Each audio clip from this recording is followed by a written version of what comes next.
Buenos días pensando sobre qué hacer mi siguiente vídeo y la verdad es que no se me ocurre una puta cosa.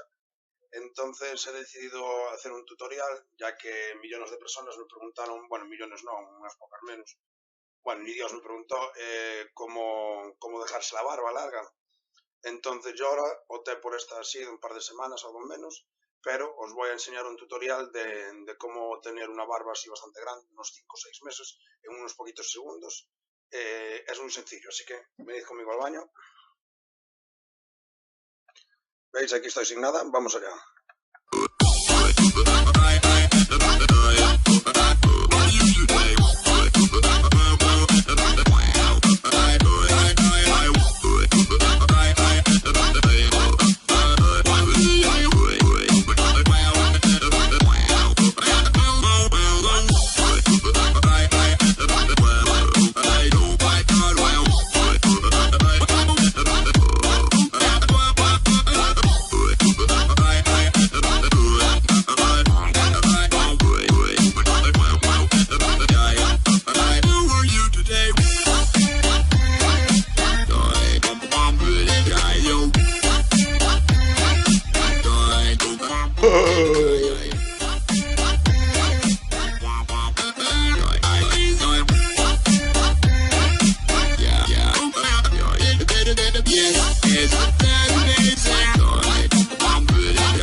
Una barba de 6 meses, así, ¿veis?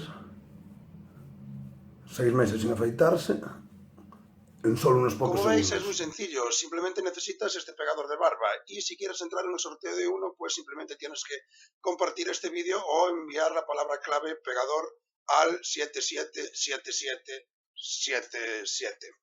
Venga, si te gusta, compártelo y si no te gusta, pues compártelo sin ganas, joder.